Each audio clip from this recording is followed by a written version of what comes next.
Okay, now we have questions for this evening. See what they are. Dear Ajahn, who was the main teacher of Ajahn Chah? Are there any stories about him? Yeah, lots of teachers of Ajahn Chah, and one of those was Ajahn Brahm. There's also a few of the other teachers, Luang Pu Sao. And all these monks, in those days, you didn't just have one teacher, you had many teachers. So you go to the different monks, or no nuns around in those days, but go to different monks, learning a little bit from each one, because different monks would be stronger in different areas. So I remember Ajahn Chah used to tell about him that he was really, really tough. And so one of the things which was dangerous for monks, even more dangerous than tigers, was the water buffaloes. Because sometimes the water buffaloes would get sort of spooked when they saw monks. We don't know why. We always thought that maybe it's because that they confused a monk with a tiger, because the brown robes. But sometimes that they would, they put their head up and start snorting. That meant they were scared. And sometimes they'd just run. And many monks get gored, by the water buffalo in the northeast of Thailand. But this monk, when any water buffalo started messing around, he would just kick it really hard. So everything, all the animals were afraid of Ajahn Sao. So he's one of these really tough guys. And sort of some of the other teachers, there's another teacher. Oh, no. Okay.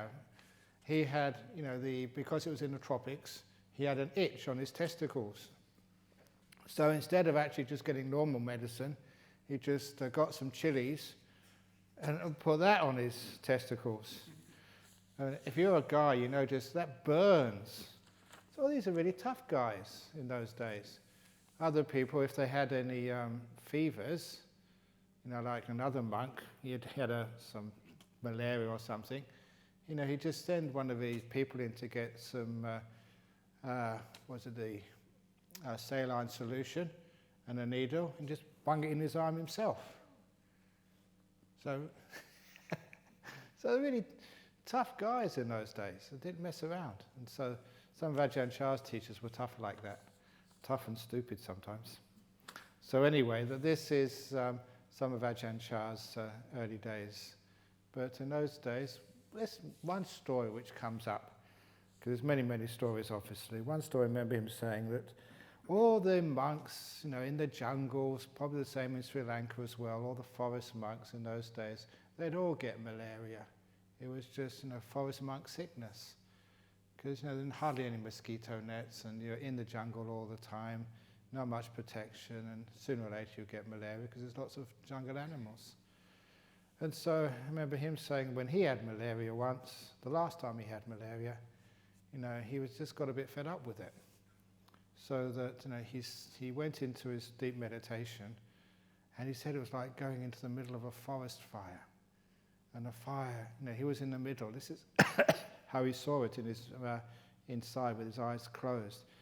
Outside was getting hotter and hotter and hotter, but he was right in the middle of it, where it was nice and cool. And it got hotter and hotter until it was almost unbearable, and he was in the middle, and then it exploded. And that was it. No more malaria after that time. So there's many, many stories of how the forest monks dealt with the problems, of living really, really close to nature without any medicine. In those days, how you could look after yourself with no meditation. That's how he got rid of his malaria, just by going right into the center of it. And it got hotter and hotter and hotter until it got so hot, it just, he said it exploded. I suppose medically he would say, the temperature got so hot that all of the bacteria or virus, whatever it was, just all died. And he was in the middle, so he survived. Next question, rather than concentration, should samadhi be translated as meditation?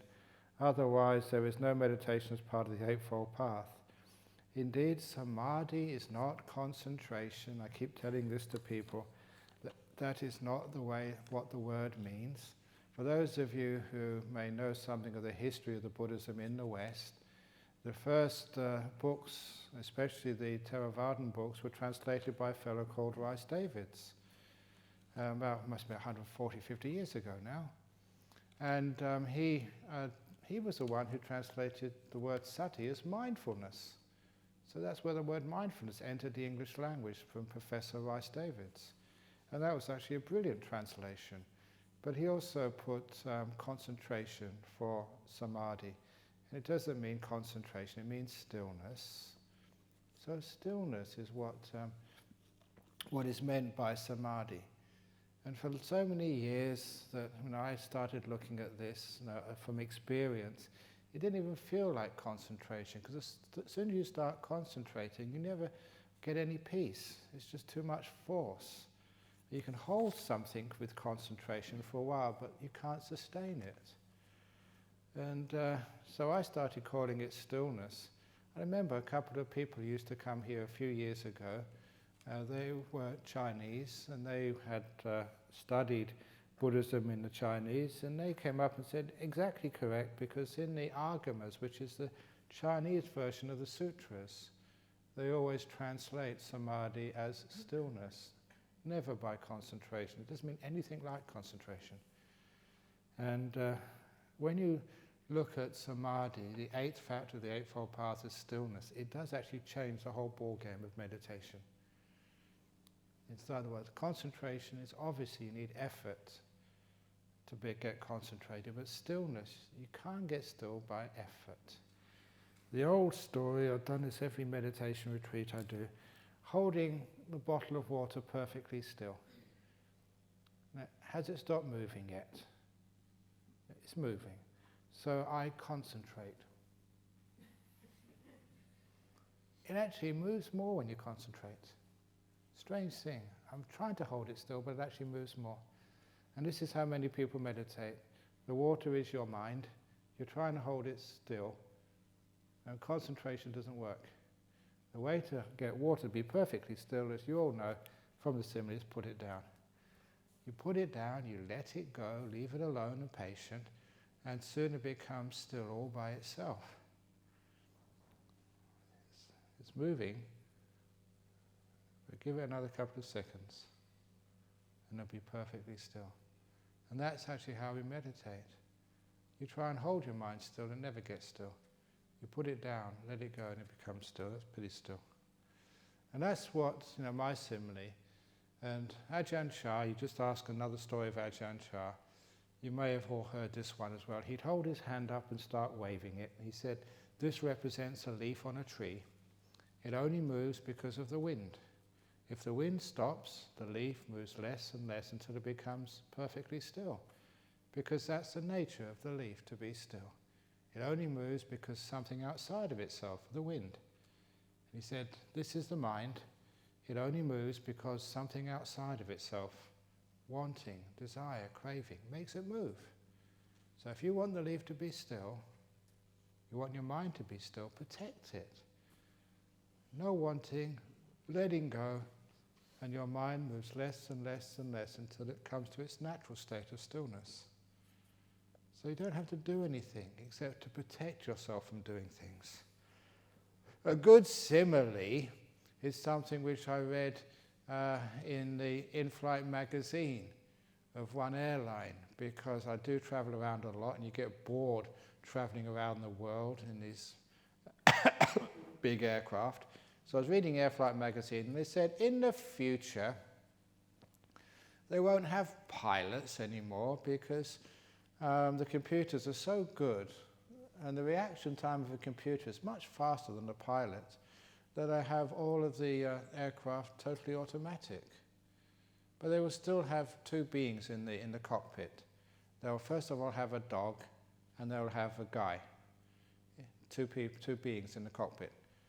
And the fellow there is in the cockpit to feed the dog, and the dog is there to bite the man if he touches anything. And that's all they have in the cockpit. And that's the same with meditation. That's why I like that story. If we could put a dog inside your mind to bite you if you interfere with the process, to stop you doing things, that'd be wonderful. Because this is where stillness comes from. Stillness comes from letting go. That's perfectly still now. No way could anybody hold that water, that bottle, so the water's that still. And that's what meditation is. Stillness is what happens when you allow your mind to settle down by not shaking it up and disturbing it with wanting and craving. And this is the whole process of meditation. The actual word for meditation, of course it's a word which comes from the Christian tradition of meditation, which for them is mostly thinking, prayer. But we use that word for this whole process of the nearest word in Pali, I would say, would be bhavana, the development of the mind, citta bhavana. And this is the development of the mind into stillness. So that, it does include things like mindfulness and stillness coming together, and that is the meditation.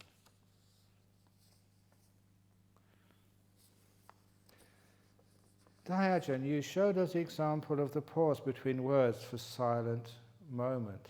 However, I noticed that every time when you said a word, that word was still echoing in my mind.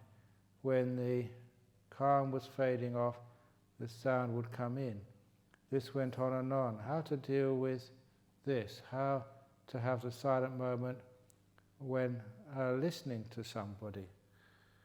It's one of the reasons when I mentioned that exercise is to get people at least to recognize what silence is. And I've noticed that there are 3 levels to every part of meditation. The first I called recognition, and then familiarity, and then at ease. It's the same when you first come to this retreat center. For those of you coming for the first time, at first you don't know where the rooms are, you don't know where the kitchens is, you don't know where the toilets are. But after a while, you get to know the place, you can recognize the surroundings. And then you get very familiar with it. Listen, if not already, in a couple of days, that's your room, and you know the pillow knows you, and you can snuggle up in your pillow at night time. It's just, you recognize you're familiar with it. It's like you own the place. And then after you get familiar, you become at ease with the place. You can really relax. You know what everything is.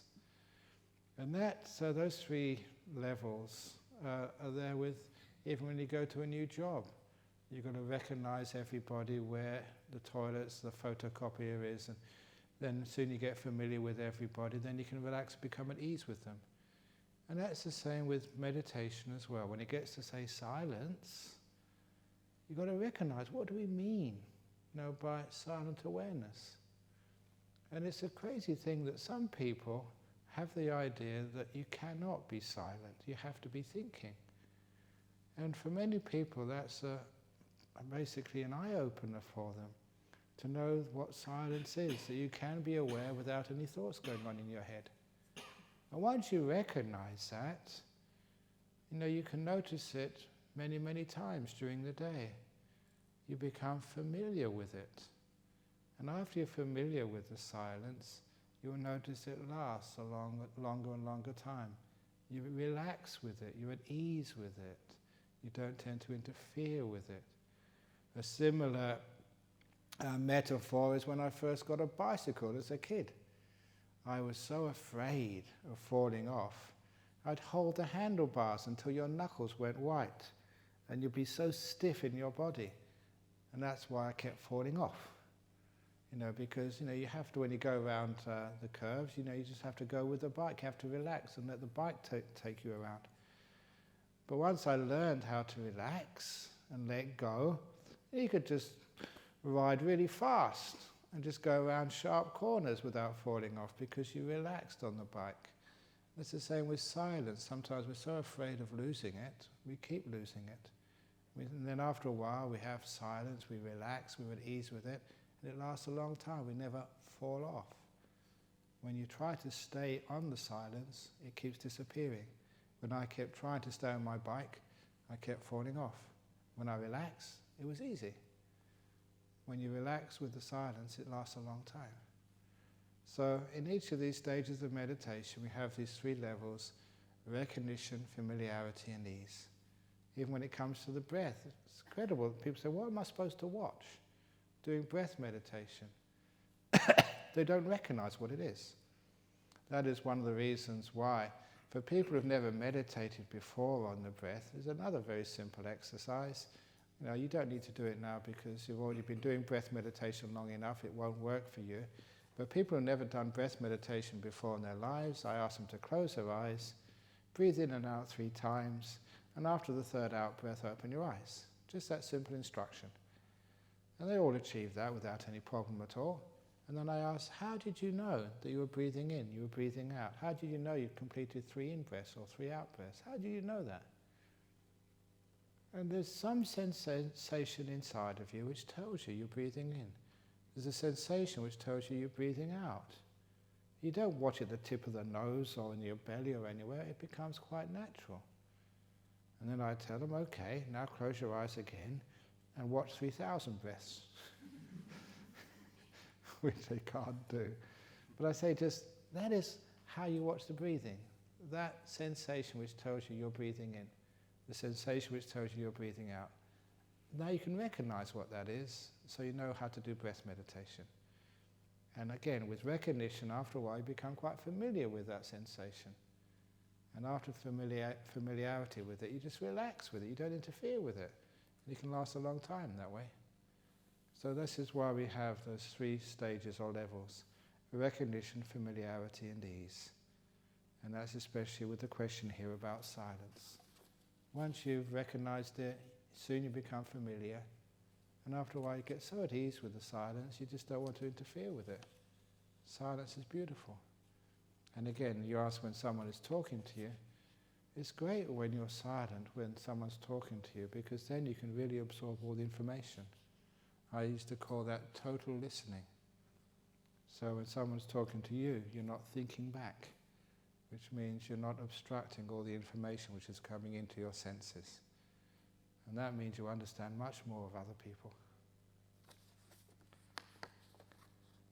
Dear Ajahn Brahm, I have heard under right view looking after parents is important.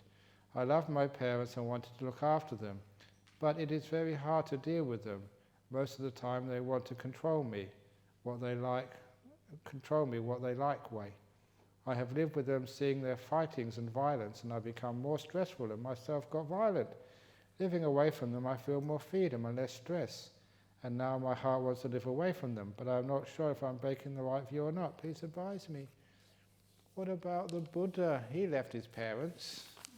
If he didn't leave his parents, we wouldn't have a Buddha, so it is okay. So yeah, you want to look after your parents and you want to love them, but there's an old saying, it's a Chinese saying, to love the tiger, but at a distance. Otherwise the tiger might bite you and eat you. So yeah, sometimes the parents are parents. They're not all sort of arahats. They've got their defilements as well. But that's one of the nice things for children. Sometimes we have these high ideals of our parents, which parents can't live up to. They're human beings, and they do fight. And sometimes children have got too high expectations of their parents. And as it was for me, I always remember my parents, they would fight and argue. But the nice part of the argument was when they made up. And because it was such a small house, a small apartment, which I grew up with, that they couldn't run away. And they couldn't hide their arguments from me. You could hear it, you could see it. But I also remember that when they made up, I always saw that too. And what I learned from that is, in family life, arguments happen. You can't avoid that. But you should never avoid making up also. And making up is almost worth the argument, because it's a very beautiful part of family life. When the 2 people that get together are just, we shouldn't have said that. And they sort of kiss and make up in front of the children. And I learned so much from that. I learned that arguments are natural. We'll always disagree with each other sooner or later. But how we deal with that, yeah, you can argue, but then afterwards you come together and you make up. And that's a beautiful part of it. But it's also the case that, it's probably an Asian wrote this, because the Asian parents, sometimes they love their children too much, they try to control them too much, and there comes a time when the love has to let them go. And they may not be doing things a traditional way. They may not be doing the things which you want them to do. But this is the 21st century, and you've got to sort of sometimes change. So sometimes many parents, they come from sort of very traditional, maybe Chinese or Sri Lankan or Thai way, and they come to places like Australia, and sometimes it's hard for them. I remember this one Sri Lankan lady over here, she lost her husband, so that whenever there was any problem, that she came to me for the fatherly advice for her, especially her girls. And when she came to me, her girls were about 18, and they wanted to go to nightclub. I said, I can't let them go to nightclub. There's drugs, there's alcohol there. And I said, look, these are really two really good girls. They want to go out with their friends. Trust them. And so I talked the mum into letting the two girls go to nightclub. And they're brilliant girls, and that's Talatas, twins. Really, one's a doctor in London, I saw a couple of weeks ago. I forget what the other one is doing, but really good girls. Teacher, yeah. And really good, but they wanted to go to nightclub, and for a traditional Buddhist, nightclub, drugs, alcohol, no. And that would have, the kids would have gone there anyway. But with the mum's permission, it's much better than going without the mum knowing. So sometimes we do need to give our children a bit of freedom and leeway, and trust them. Yeah, it's a dangerous world out there, but trust them that they can learn how to cope with that world. So it is true. I mean, look at this. They love your parents. The parents love you, but the kid doesn't like to live with you because it's too stressful. So please be kind to your kids. Give them a lot of freedom. There's a little simile which I had a long time ago. If you have a bird and you have it in the cage, if you always keep the cage door locked, one day you're going to leave the cage door open by chance, and the bird's going to fly away and will never come back again. But if you have a bird in a cage and you do leave the cage door open, but it's a beautiful cage with nice food and nice place to rest, yeah, the bird will fly away, but it'll always come back again because it's a beautiful cage. And that's with your kids. Now give them that freedom. Make it a very nice home. Give kindness and love. And also, the kids might run away or fly away, but they'll always come back again because it's a nice place to come. But if you keep them in a cage, one day they're going to go, they'll never come back. Is it right to keep silent when I know my mother or father and my sisters do wrong things like kill insects or wrong speech? Because every time I try to tell them not to do that, I always end up with argument. But if I don't tell them, I feel guilty. Thank you with metta. Sometimes you can't change people. You can make little suggestions to them. We're all owners of our karma. So, we tell them, it's maybe better not to kill insects, but tell them at the right time and the right place, not when they first come home from work, tired and stressed out. And so whenever we are telling something to somebody, first of all, we must choose our time. So I always tell people, if you want to tell your mother and father that they shouldn't kill insects, take them out to dinner, to their favourite restaurant, and just really pamper them. And at the very end of the meal, when they get on to the last course, you can tell them anything. You've softened them up. And then you say, and I don't think you should kill insects. Oh yes, I can see your point. And also, the Buddha said, and if you're doing the same thing yourself, of course they're not going to listen to you. So if you're going to admonish somebody else, make sure that you're not doing those things. And sometimes that's the best way of teaching others. Do you be so kind? So if you find a little insect, you get on a nice piece of paper and you take it out in front of your mum and dad and your sisters. And sometimes they get very impressed that way. For example, over in our monastery, this is in a forest, so there's always mice go into our kitchen. So what do we do with the mice in our kitchen? We do have Buddhist mouse traps. So we catch them, but we don't kill them. And then once we've got them in the mouse traps, we just take them up the road to Carnet Prison Farm. Because we think because they stole from the monks, it's inappropriate we send them to jail.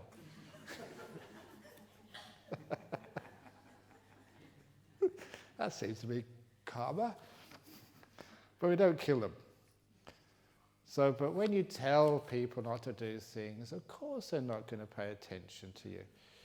And especially if it's your mother and father.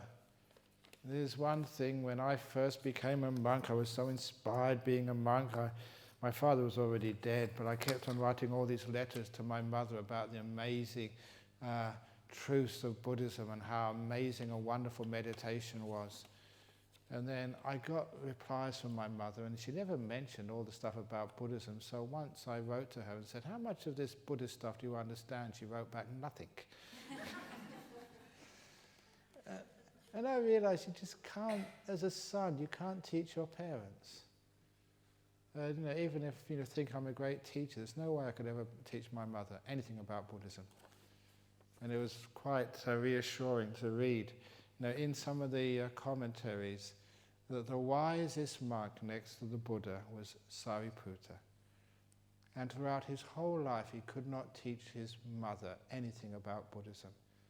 And even he was such a famous monk, he would go and visit his mother from time to time. And his mother would always say the same thing: "When are you going to get a proper job?" Even when he was in his 80s, still his mother would just really cajole him. And so you can't teach mothers and fathers, because they gave birth to you. They looked after you when you were just tiny. And the psychology is such that there's no way you can do that. Oh, what's this nice little anecdote story I haven't told for a long time? There's one of the Thai ladies here, I better not say who she is, but she was in a village in the northeast of Thailand, and she remembered her previous life, from very early on in the village.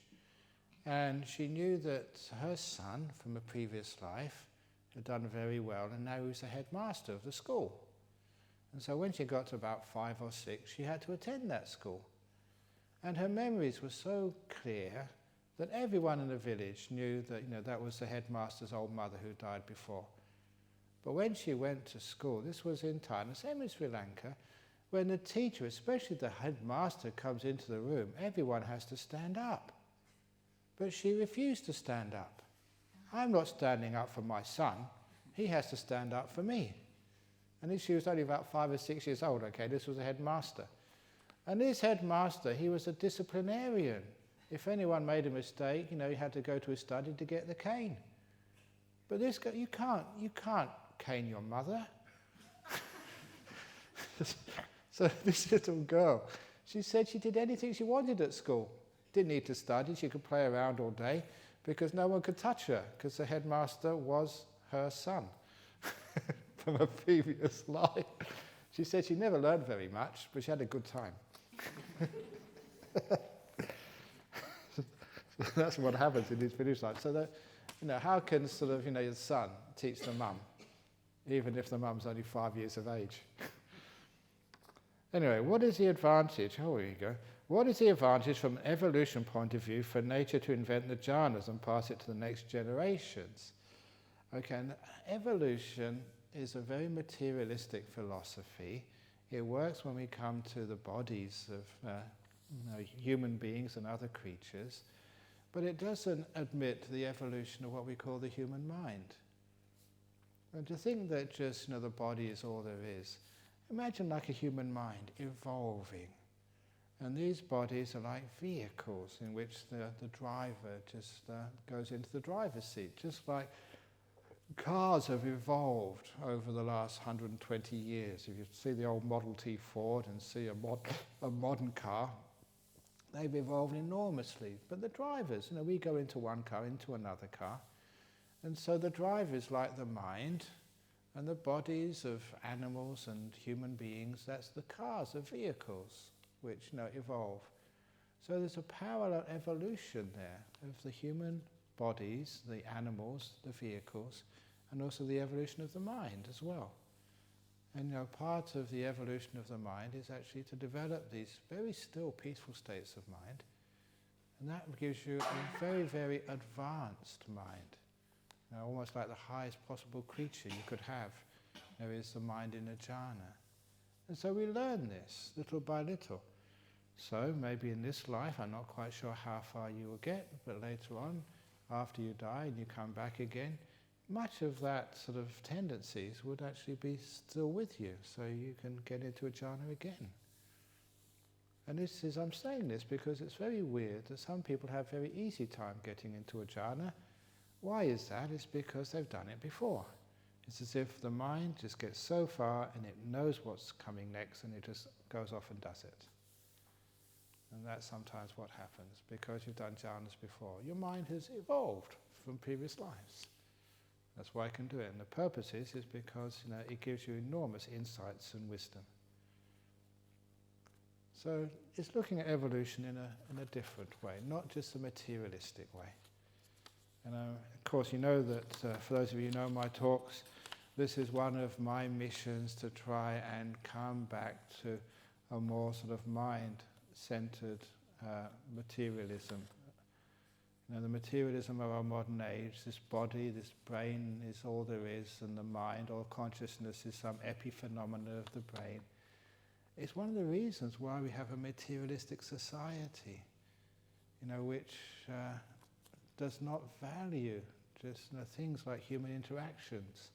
We just have iPhones or stuff instead of actually talking to one another, where we think that sort of a relationship with another person, it's just some chemical process. When like love is just something which is an evolutionary sort of means of survival of the species. And there's something about that which never makes much sense to most people. It's actually demeaning some of these beautiful emotions, such as compassion. What evolutionary advantage is there for somebody working their butts off in the hospitals in West Africa treating Ebola? They're killing themselves. There's no evolutionary advantage in that type of compassion, but it's very beautiful. And it's there, and it does grow with people. So sometimes the evolutionary argument is fine as far as it goes, but there's much more to life than trying to explain it away from evolution. Anyway, right intention, is goodwill part, or it will always be a problem? If you mean goodwill as kindness, then yes. Right intention, number 2, the Eightfold Path, which is one of my favourite factors, is Samma Sankappa in Pali. There's 3 parts to that. One is intentions of letting go, nekama. Letting go of control, letting go of attainments, letting go of past and future, letting go of thoughts. Not trying to get something, but let go of other stuff. So, when you're meditating, you can, say you're meditating on the breath, you've got a choice. You can actually focus on the breath, or you can let go of everything else. Focusing on your breath doesn't work. Letting go of everything else does work, until the breath is the only thing left. 2 different aspects, but one works, the other one doesn't, because one is right intention. The second right intention is intentions of kindness, avayapada. It's caring, compassion. That's right intention. So when you say goodwill, the idea of goodwill as kindness, then that is the second part of right intention. And the last one is gentleness, literally non-violence, ahimsaka sankappa. And many people know the word ahimsa from the teachings of Gandhi, of non-violence. But still, that sometimes you go into some of these Zen retreats and this monk comes behind you and hits you on the back. Or you have some of these other retreats where you have to go through pain and get up really in the morning. And that's not right intention, that's not gentleness, that's fierceness. So the right intention, which is part of, an essential part of Buddhism, to be applied to meditation as well, is intentions of letting go, of kindness, of gentleness. Sometimes letting go is hard for people to understand, so I call it making peace. Make peace, be kind, be gentle. You see that on some people's t-shirts. I saw it on the back of a t-shirt this morning. And it's, right intention. Second factor of the Eightfold Path. It's how to meditate. Just make peace with your mind. Let it go. Be kind. Be gentle. That's an important part of meditation. And that is, if you mean goodwill as kindness, that's part of meditation. In one of your talks you said that there is an attraction or a pleasure in pain, grief, anger, etc., as well as in thinking. Can you please elaborate? Thank you. This is again a teaching of the Buddha, to notice in any state there is pleasure, they call it asada, it literally means a beautiful taste. And there is danger, and there is an escape. He said otherwise that people would never get angry. They would never even get grief if there wasn't some pleasurable part of it. It's a great insight of the Buddha. And sometimes, how can you get sort of pleasure in grief? Or in anger, or in fear? If you want to know why people get pleasure in fear, just go to one of the theme parks where they have these death drops, or they have these machines which put you upside down. And people pay good money to scare the shit out of themselves. Why do they do that for? It's crazy stuff, because there's a pleasure in fear. There's a pleasure in anger too. Sometimes you see people getting angry and you can see the energy comes up and they get alive. And that pleasure is the danger in it. And it's also, other things. Even in sleepiness, there's a pleasure there, because you don't have to deal with problems. You're in a dull state. So there's always a pleasure in these things, but the danger in them is usually greater. So you see the danger in things like fear and grief and anger and pain even. There was one little story I remember. There was this long-haired guru called Ramdas some time ago, and he was one of these hippie teachers. And he wrote this little anecdote. He was with one of his disciples. He was a guru, a disciple. His disciple's father was really sick in hospital, in pain. And she thought, maybe my guru might be able to help my dad. And so the dad was one of these rednecks in the United States. And when he saw this long-haired hippie come into his room, he wasn't impressed. And when his daughter said, this is my guru, okay, but you can come in here, but don't say anything. So he couldn't say anything. So, he decided just to give the father a foot massage. And as this guru was massaging this very sick man's feet, all his pain went away. And as soon as the pain went away, the man said, "Get away from my feet, you freak." He'd rather have the pain and keep his understanding than have his understanding challenged and be free from pain. It's a strange thing that sometimes, no, don't take my pain away, because I can't understand what you're doing. People get attached to pain. It's credible, but it's true. So there's a certain pleasure in that. There are the masochists who find the pleasure in pain. They're alive. They're whatever's going on in them. And so that's the pleasure in these things. If there wasn't a pleasure, then people would sort of get rid of it pretty quickly. So once you understand what the attraction is, why you get attached to these states, then you can see the cause. But you realize it's a danger. All this thinking, it just drives you, gets you very tired especially. Because thinking just wastes so much energy, so much human energy gets wasted in thinking. And if we could just stop that, which we're going to do during this retreat, the thinking will get less and less and less. And as it gets less and less and less, your brain becomes more energized. You can see more, you can smell more, the food tastes more delicious, everything starts to brighten up. You get awake. And you realize this thinking has just stopped you having all this energy. It has weakened the mindfulness. And you get so much happiness when you're silent. And so you see the pleasure in it. And that's when you see the pleasure in these things, it's much better not to think. You're much wiser when you don't think. And all this thinking, it promises you so much wisdom, thinking. Has it really delivered? So try the other opposite. Try being still, being silent. you find you're far wiser. You get all your insights from silence, not from thinking. So when you've seen the attraction and you've seen the problem in it, then it's a no-brainer. You let it go. It's a waste of time. Could you tell us about the names of some monasteries with good traditions and teachings in Thailand? Thank you.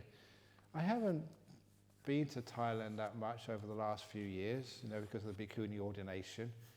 And even then I didn't go to too many monasteries, so I'm not really up to date with what's going on over there. But I did go to see Ajahn Ganha the last time I was over in Thailand, and he's a really good monk. He's the monk who patted the snake. And I mentioned that to somebody the other day, and they've forgotten the story. I think it was over in Bodhinyana Monastery. And everybody saw this. He was meditating in the jungle with a number of monks, and this king cobra came up to them, and everybody heard it because it's a huge animal. I've only ever seen one in the wild, and honestly it was about 10 meters long, and that's long. That's half. This is 16 meters long. Yeah, probably, because what happened, I couldn't see its head, couldn't see its tail, but saw it across the path. And amazing, you're not scared, because these are basically magical animals. They've got power or whatever. And counted how many path widths it was until I got the tail, and I couldn't believe just how long this was. So it would have been about 10 meters long. Huge snake. But anyway, this snake sort of came up to this monk, Ajahn Ganha, the head monk, and sort of like most snakes, they sort of lift up its head, opened up its hood, it's a king cobra, right in front of the monk's nose. And you learn pretty quickly by seeing these wild animals, it's a waste of time running. Because those animals, those snakes especially, they can run so fast. You can't outrun them, they'll catch you. So this monk, he couldn't run. What did he do? So he lifted up his hand and patted the cobra on the head, saying in Thai, "Thank you for visiting me," and kept on patting the cobra on the head. And the cobra loved every minute of it, because it's quite rare these days to be able to get a pat on your head from a human being if you're a dangerous snake. And all the monks saw this, and he was patting it on the head. And after he finished patting it on the head, for maybe about 5 minutes, the cobra drew in its hood, put its head down, and went to go and see another monk. Lifted up its head, opened up its hood, and that monk said, "No, go back to him. I'm not doing this." And I mentioned that story because, just on Friday morning, I went over to our local council offices to try and get building permission. We're building a nun's cottage so that in the future you can have your own little cottage, when you come on retreats, and 4 rooms so more nuns can come on meditation retreats. So I went there and I was talking about the old mayor of the Shire, who used to be one of our neighbours. And when we first started Bodhinyana Monastery, he came for an official visit. This is the mayor. And he was an Australian farmer. And like most Australian farmers, he had a very big belly, much bigger than mine, if you can believe that. And so had this enormous, Australian belly. And this monk, Ajahn Ganha, was visiting us. And, the mayor came, and Ajahn Ganha went straight to him and put his hand on his belly and started rubbing the mare's belly. And I thought, oh God, you can't do that in Australia. This is the West, you do that. And I thought, we'll never get any permission to do anything. No building permission, no planning permission, that's it. The council's going to hate us because we're weird. We rub the mare's belly. But I can never forget the mare's face. He just melted, had this incredible, beautiful smile on his face. And he was like gurgling like a little baby. He loved every minute of it. And from that time on, he became our real good friend. And we had no trouble getting permission for anything, thanks to Ajahn Ganha rubbing this guy's tummy. Because it wasn't the tummy rub, it was just he had so much kindness and so much loving kindness that he could do anything, to pat a snake on the head, rub a mare's belly. He could probably rub Tony Abbott's head on his dot, and Tony Abbott would just gurgle as well. He was just an incredible fellow. So he's still alive. He's a nice monk to go and visit. And he's got a few Western monks there at all? Not that I have seen. No, see. But last time I went there was a Malaysian bhikkhu staying in his Okay, monastery. okay, yeah. So it's a nice monastery to go to. And that's 2 hours from Bangkok? Yeah, 2 hours from Bangkok? 2 to 3 hours. Yeah, okay, yeah. It's a nice monastery. How does seeing non-self lead to stream entry? It's actually the essential insight for stream winning. Once you realize there's no one in here, oh, what a relief. I don't have to worry about anything anymore. Ajahn Brahm doesn't exist. Oh, what freedom. It's a lot of responsibility having a person inside you have to train and look after and improve. All your life is improving yourself. Imagine realizing there's nobody in here, nothing to improve anymore. Woohoo! Now I can relax and enjoy myself. Now I can be free of craving.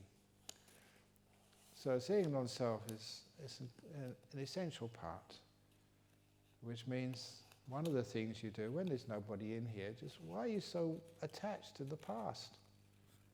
It wasn't you. So why are you worried about what happened? What are you afraid of the future for? There's no one there. So you can let go of the past and future. So you don't have so much stress. And one of the other things which happens when there's no self, it's obvious, you forgive. It's just cause and effect. It's not Ananda made all the mistakes. It's not Ping Pong made the mistakes. And it's not Elaine did a wrong thing. There's no one here, so who can you blame? So you just forgive. So that's one of the reasons why, because you can let go of the past and forgiveness becomes so easy, especially forgiving yourself, that guilt vanishes and there's no possibility of ever going into a lower realm. You won't send yourself there anymore. It's ridiculous to punish yourself. So that's one of the things with non-self. You see that there's nobody here.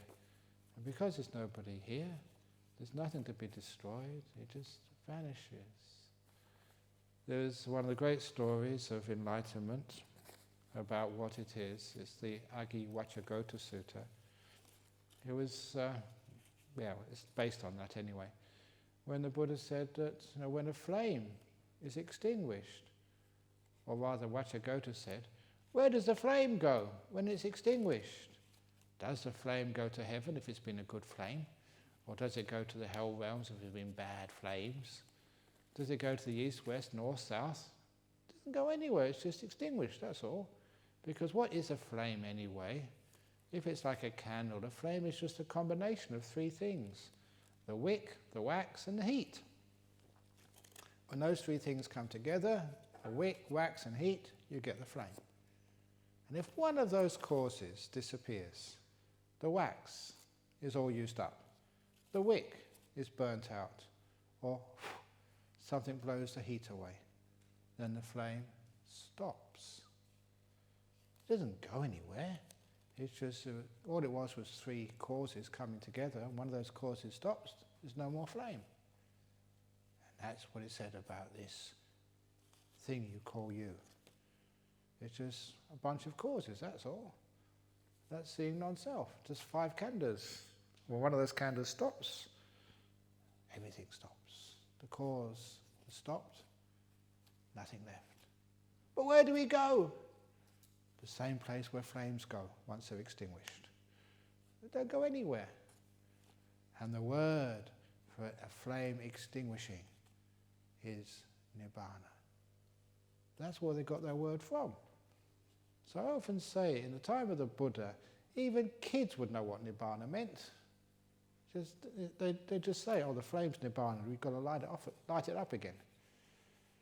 So that there was a word in common usage. So that's what happens just when the flame is extinguished, when you are gone. Poof. But where do you go?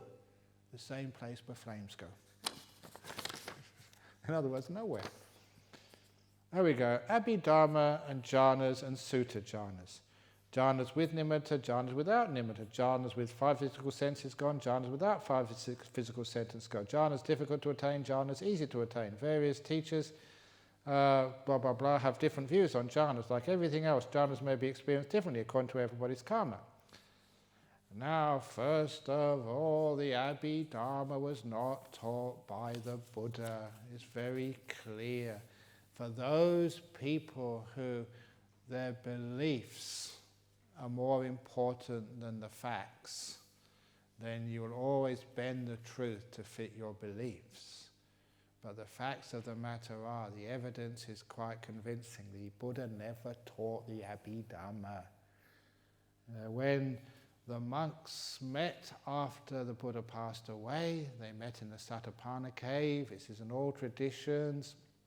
500 arahats met and started off with Venerable Upali. He chanted the Vinaya. And then Ananda, he recited the Pancha Nikaya, the 5 Nikayas. We have those these days. Digha Nikaya, Majjhima Nikaya, Samyutta Nikaya, Anguttara Nikaya, and Khuddaka Nikaya. No even mention of any Abhidhamma, not at all. And now these days we have people who can look at the nature of language and vocabulary in the same way that if you looked at Shakespeare and compared it to Harry Potter, you would realize that Harry Potter was not written in the 16th century. It could not have been. The language is totally different. And the same way you look at the language of the Abhidharma and it's about 200 years later than the time of the Buddha. It cannot be there. And you look at it's not just the Pali Abhidharma, every tradition, every sect has its own Abhidharma, it's all different. Suttas are the same, pretty much, Vinaya is the same. Abhidharma is totally different, which shows that it came much later. So, the Abhidharma was not taught by the Buddha.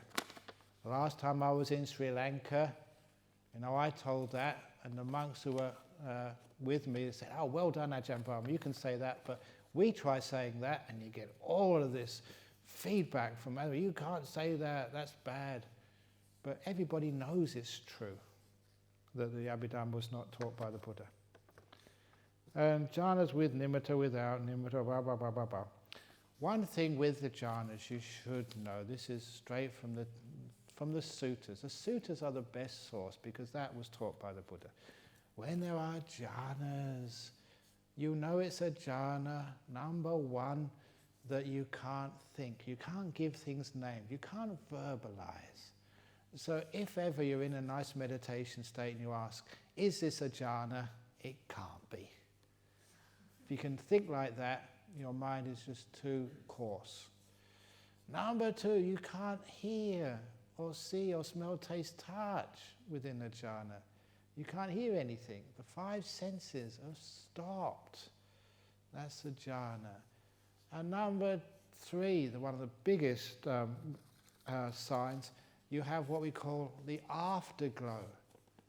After you've got into it, this is, you call it Uttariya Manusadhamma. These are superior states.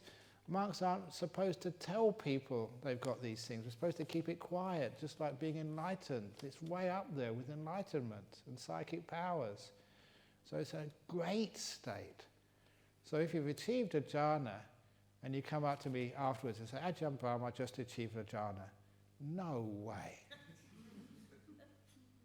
But if you come up afterwards and say, "Ajahn Brahm, something happened. Oh, it was amazing." The nearest you can actually say, if you've had like a son or a daughter, especially a daughter who's just fallen in love for the first time, and they come to you and say, "Mummy, I met this incredible guy. I'm in love."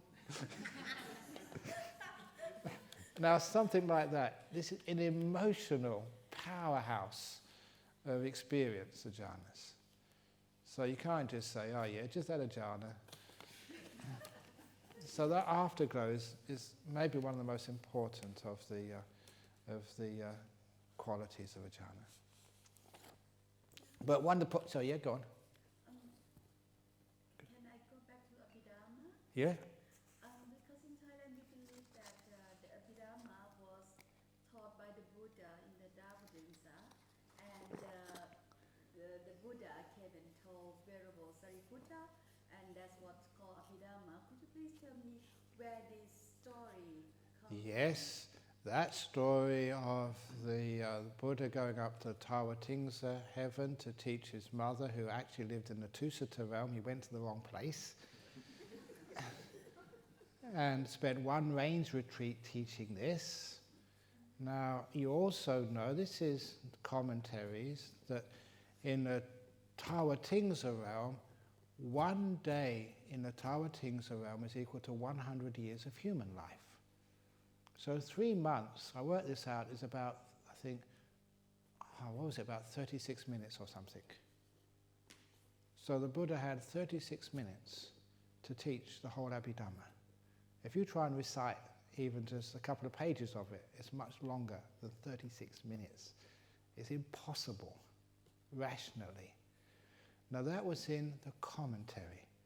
And I think it was Ajahn Sujato, or somebody made this very nice comment. If the Buddha was going to teach the Abhidhamma, he would not be teaching it to devas, he'd be teaching it to human beings first of all. People would really appreciate it much more. There's no record of him doing that at all.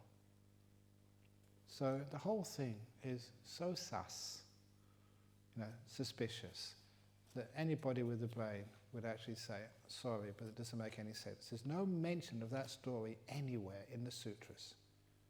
It's in the commentaries, not in the sutras. So you'd think in the sutras it would be recited, and it would be well known.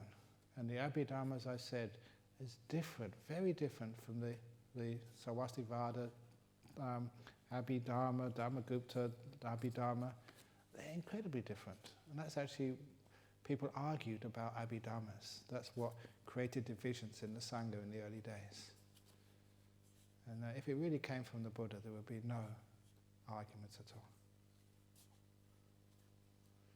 So, and the Abhidhamma actually causes a lot of problems when it comes to because the Abhidhamma says there is no intermediate state after you die.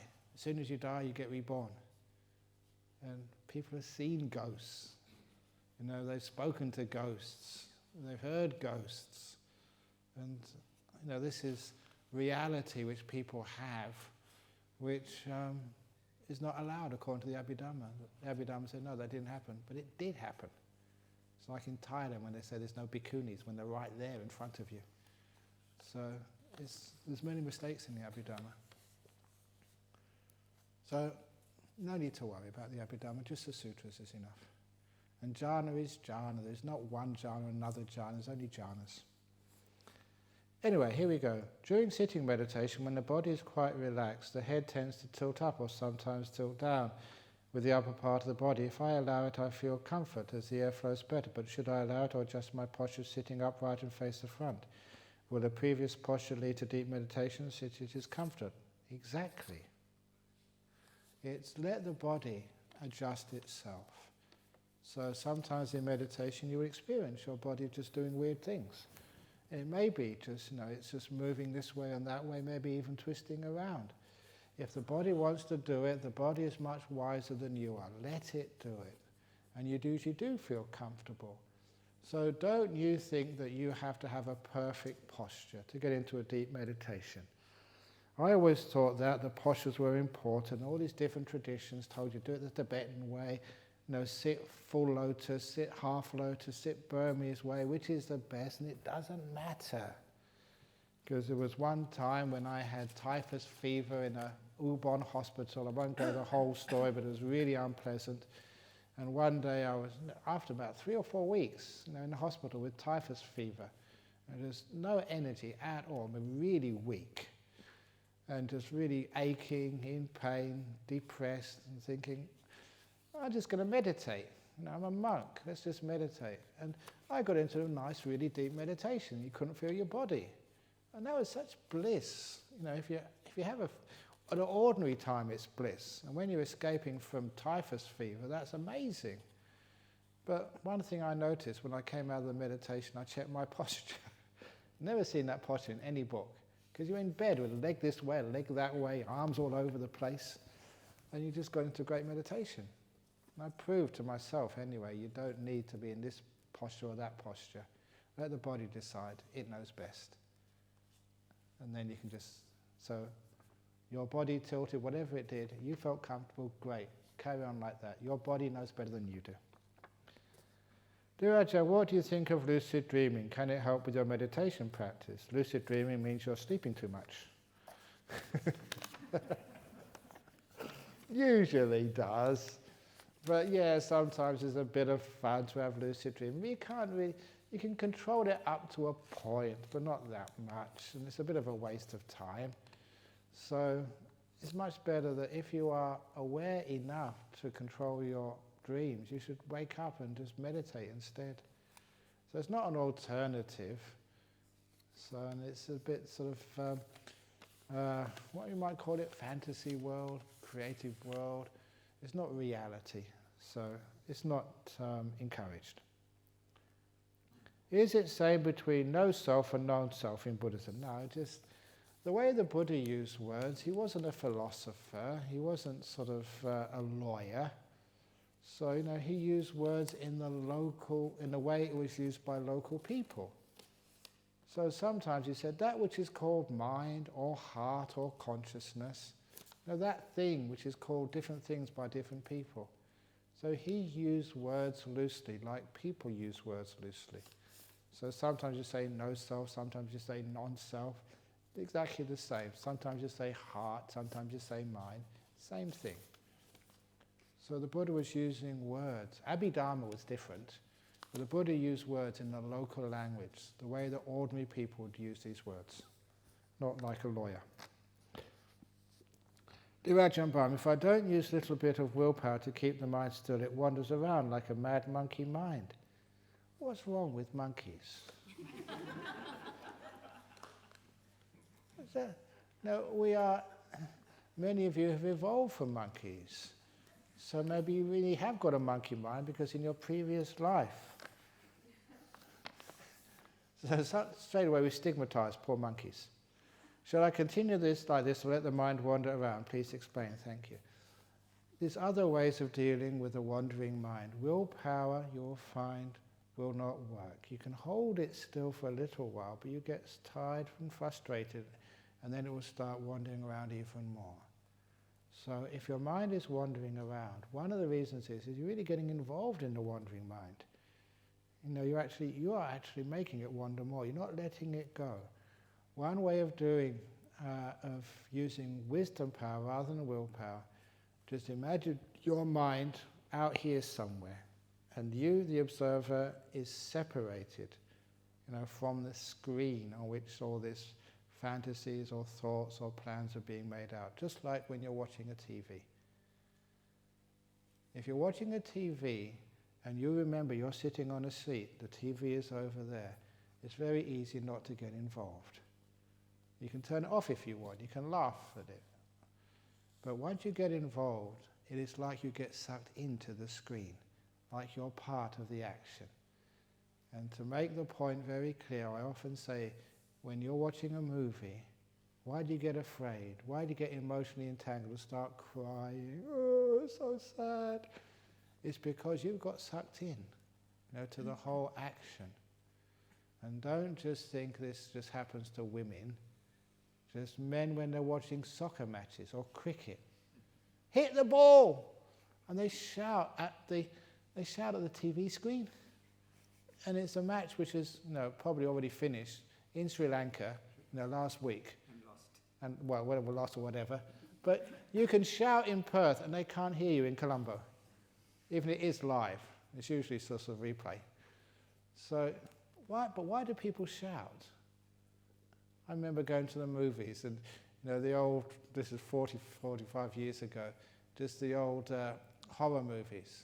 And some big monster like tarantula was creeping up behind somebody. And someone in the audience say, "Look out behind you." It's crazy because they can't hear you. That was shot a couple of years ago in Hollywood, and you're watching this in London. But why do we do that? Because we get sucked into the action. And that's exactly what happens when you have a fantasy or your mind starts to wander. You get sucked in there. if you could only just draw yourself back, you realise the cricket match, they can't hear you. So you don't get involved, you don't shout. You don't cry when the heroine gets killed just before the ending. And I always like to talk about West Side Story where Tony gets shot under the lamppost. Because I went there with my girlfriend, my friends and their girlfriends too. And when that happened in West Side Story, and Tony got shot under the lamppost in sort of the west side of New York City a long time ago, and Maria ran to him and held the love of her life as he was dying in her arms. And I don't know how this happened, but in the streets of New York late at night, there was an orchestra, and they started playing, "There's a place for us, somewhere a place for us." And all the girls, they were crying their eyes out. "What are you crying for? She'll get reincarnated in another half an hour when the movie starts again." It's only a movie, come on. But you see, you get caught up in it, and you want to get caught up in it. That is why the mind wanders. You get caught up, and you want to get caught up in it. And if you can somehow detach, look at the wandering mind out here somewhere, and imagine you're an observer at a distance, watching it. And it's very easy to let it go. Number one, you get perspective. It's rubbish thoughts. How many of you have meditated and hours have gone past and God, that was rubbish thoughts? Why couldn't you seen it at the time? Because you're really involved in it. So imagine just move yourself back a bit from the wandering mind. And when you can see it from a distance, it's very easy. It just stops automatically because you realise it's rubbish.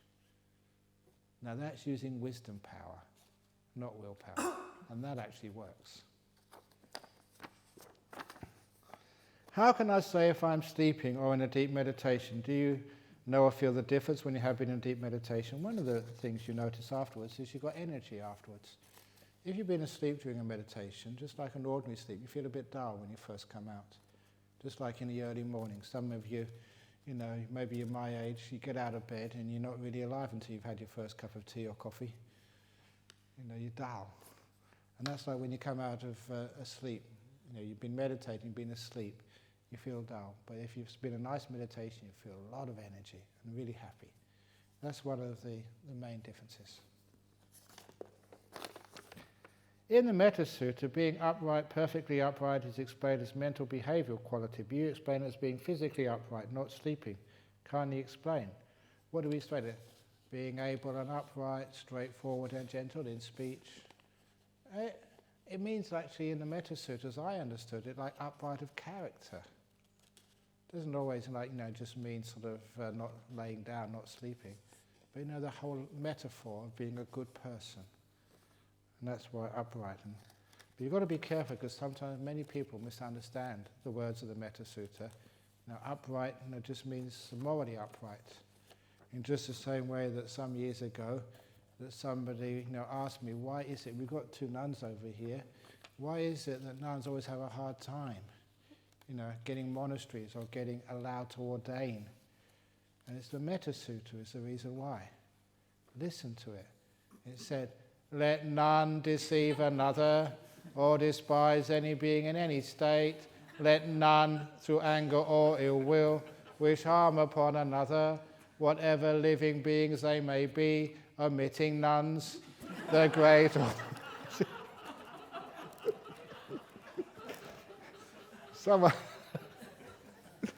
Someone pointed that out about a year ago, and so just to make it gender neutral, we started chanting the Metta Sutta. Whatever living beings they may be, omitting monks, let monks who anger or ill will wish harm upon another. No, because sometimes it doesn't mean nuns, it means N-O-N-E. So anyway, last question. Please could you explain walking meditation? I first thought it was because sitting still too long isn't good for you, but I see that the walking meditation is often very, very slow. How should we do it and why is it done? Okay, so again it is a pause between sitting meditation because you cannot sit for too long without sort of the body getting very sore, usually. Some people can sit long periods of time. So we do walking meditation. It's very similar to learn how to keep our mind reasonably still. So when we're doing walking meditation, we start at one end of the path and present moment awareness. So we're not really worrying where we're going to because there's nowhere to get to. No past, no future, being this moment. And then learn how to be silent, because it's pretty boring doing walking meditation. There's nothing really to look at. It's a very simple exercise. You don't need to sort of make too many decisions on how you're going to walk. So it's a very quiet, silent, present moment exercise. And what you tend to do, if you don't do this by choice, it happens usually naturally, you start to become aware of your feet as they're moving. You find out, for example, what part of the foot leaves the ground first. And what leaves the ground last? And does the foot go vertically up, or does it go backwards a bit or forwards a bit? How does your foot move? In one step, just what are all the different movements? And what part touches the floor first? What last? How does the weight sort of balance on that foot? So you become really aware of just one step. And it's amazing, that gets you really interested, because it's a very simple thing to be focusing on. You're not thinking, you're not dreaming, you're aware of your body. You soon get very mindful, very still, and very happy. And you can carry on like that for a long time, and it's almost as good, if not better, than doing the walking meditation, because you're getting still, you're focused in this present moment, and getting a lot of happiness up. So it's not just a second-class meditation, it's a great meditation in and of itself. And the reason why people go slow sometimes is because there's too much going on. You can't go fast. But don't walk slow on purpose. Because it was only about 6 months ago, I think it was, that there was a retreat on here. And we always get some people wanted to have a look at our retreat center. And so they came with their son just to have a look. And when they went back to Bodhinyana Monastery for the lunch, the son came up to me and said, Ajahn Brahm, at your retreat center, there are zombies. At the retreat, I saw the zombies. Walking really slowly. So now I call the slow walking meditation, we call it zombie meditation. Because apparently the zombies are in the movies now. And zombies, apparently, they always walk really slowly. Is that true? Because I don't know zombies. They're always so excited.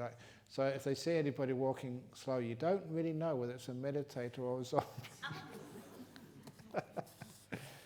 So you don't have to walk slow. Keep it natural. If it happens naturally, wonderful.